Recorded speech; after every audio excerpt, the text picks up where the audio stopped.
Voici le tuto complet pour pouvoir faire des lithophanies couleur avec du papier à sublimation. Vous avez été nombreux à me demander comment je procédais concrètement, quel type de matériaux j'utilise. Et la question qui revenait le plus souvent, c'était comment je procédais pour pouvoir placer parfaitement mon papier à sublimation au bon endroit sur mon plateau. On va regarder tout ça ensemble. Déjà, le concept de la sublimation sera de transposer l'encre de ton papier à sublimation par un effet gazeux en le chauffant. Il va venir se poser sur ton PLA. Donc première chose, tu vas choisir une image qui te plaît sur Internet. Tu vas utiliser un logiciel qui transforme ton image en lithophanie. Ici, ce qui va être extrêmement important, c'est de repérer les dimensions. Tu vas lui dire que tu veux que ta photo fasse 280 par 157 ici. Alors dans son ensemble, avec le petit cadre qui est autour. Et tu notes soigneusement à quelque part ces informations, 280, 157,5. Tu as obtenu donc une lithophanie, tout à fait classique. Et maintenant, on va choisir le papier.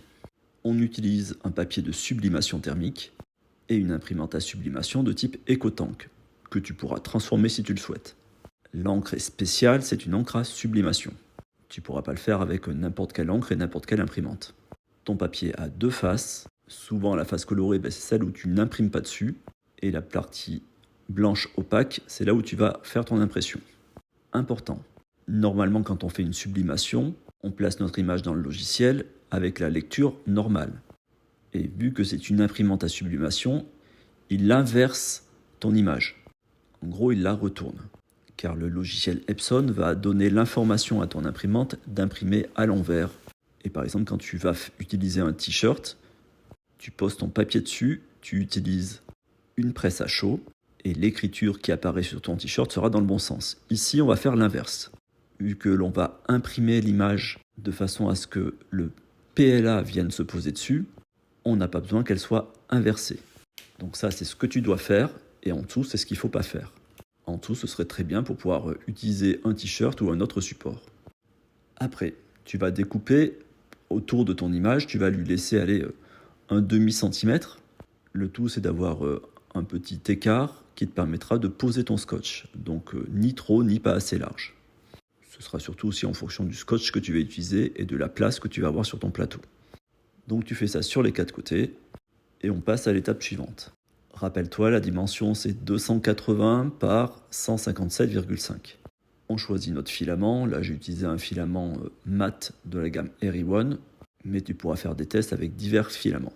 Et maintenant, une des étapes les plus importantes. C'est là où tout se joue pour que ton papier soit placé au parfait endroit. Tu mets ta lithophanie, donc ton STL, dans ton logiciel de tranchage préféré, et tu vas lui dire de faire une petite bordure. Une bordure, par exemple, de 2 layers. Ça va nous permettre de centrer notre photo, le papier qu'on a imprimé. Donc, tu mets ça dans ton imprimante et tu imprimes juste la bordure. Ensuite, tu arrêtes parce que tu n'as pas besoin de lancer finalement ton impression. C'est vraiment pour pouvoir faire le repère. Une fois qu'on a fait cette petite bordure, alors si ça allait un peu plus loin, c'est pas grave, tu arrêtes ton impression en cours et puis tu vas retirer du coup ton ensemble. Ensuite, on prépare des petites bandelettes de scotch. Donc moi, tu vois, je prends un scotch de peintre que je découpe en 3 ou 4 bandes. Donc de la longueur ou de la largeur de ta feuille. On va récupérer notre plateau qu'on a arrêté du coup en cours d'impression avec juste la bordure. On met une petite bandelette de scotch sur le haut ou sur le bas, ou même, on s'en fout, sur un côté. Tu choisis ce qui est le plus simple pour toi. Donc ton scotch va être positionné sur la partie blanche de ta feuille à sublimation. Donc pour l'instant, tu mets juste un côté. Repère bien le sens de ton impression. Pour pas se compliquer la vie, on avait fait en sorte que ton impression s'imprime face à toi. Donc tu mets une petite bandelette de scotch sur la partie basse. Et ensuite, tu vas prendre ta feuille à sublimation pour l'approcher de ta première bordure, donc c'est la partie du bas. Et quand tu vas poser ton papier à sublimation sur ta bordure, tu vas pouvoir sentir si elle est parfaitement en place, aussi bien sur la partie haute, sur la partie basse, droite et gauche. Ensuite, tu vas découper ta petite bordure pour la partie en bas, tout simplement pour pouvoir scotcher proprement ta feuille. Donc on utilise une petite pince coupante, tu coupes ton PLA, tu t'assures que tu as bien tes repères, et ensuite tu n'as plus qu'à utiliser des bandelettes de scotch sur la partie donc droite, gauche et haut, en ayant retiré préalablement finalement l'ensemble des contours. Comme ça, tu es sûr que ta feuille à sublimation soit parfaitement centrée et parfaitement cadrée. S'il le faut, avec une petite règle, tu vas pouvoir appuyer de façon à ce qu'il n'y ait pas de bulle d'air, que ta feuille soit parfaitement appliquée. Vu qu'on a utilisé du scotch dit de peintre, c'est du scotch de masquage, les impressions, donc le filament ne tient pas très très bien dessus.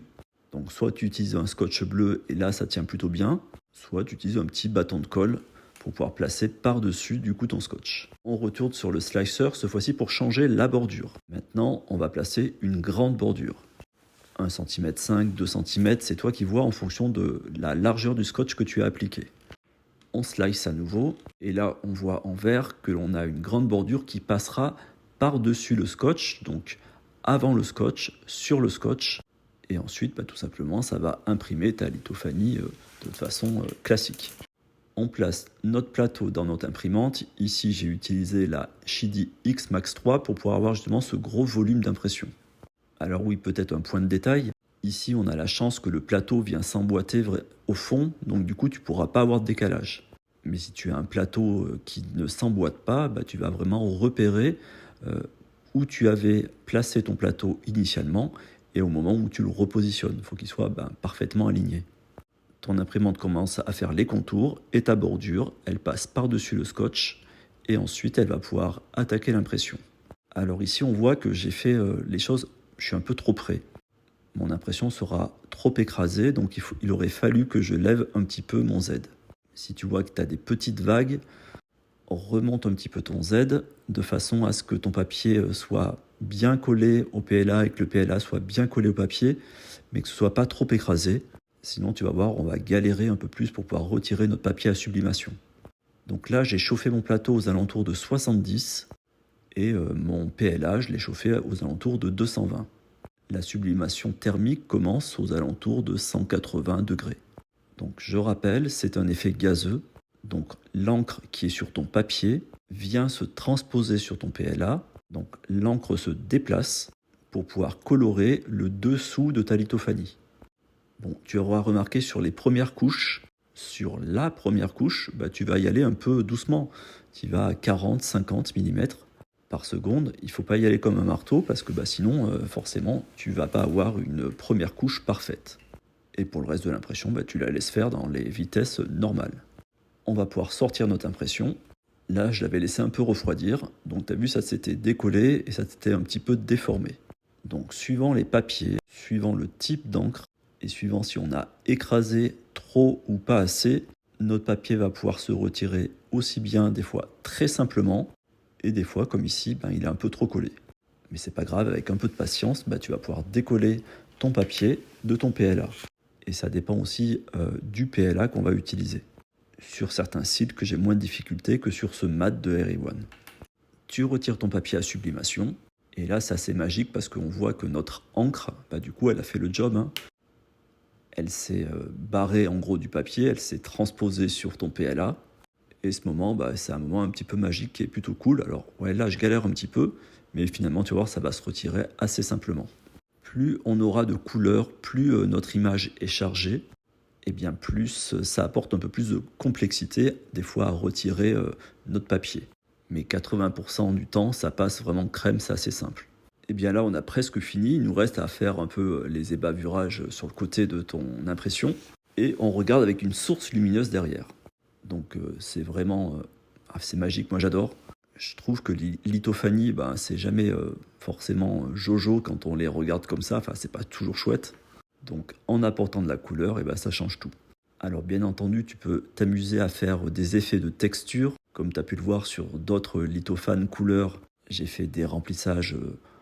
Je ne suis pas à 100%, ici je suis sur une lithophane classique, j'ai voulu te faire quelque chose de traditionnel, mais tu peux faire des remplissages presque vides, voire même infini au niveau des couches qui sera spiralisé ou autre. C'est à toi d'explorer les choses. Et voici pour le tutoriel complet. Cette fois-ci, je pense que j'ai dit un maximum de choses et bien entendu, s'il manque des éléments, eh bien, pose toutes tes questions dans les commentaires et j'essaierai d'y répondre dans les meilleurs délais. En tout cas, j'essaye de faire le maximum. Je t'invite à aller voir mes autres créations sur mon compte TikTok et mon compte Instagram. En gros, j'aime faire des impressions artistiques un peu différentes et essayer de développer des concepts plutôt originaux. Alors je vous dis à très bientôt les artistes, merci.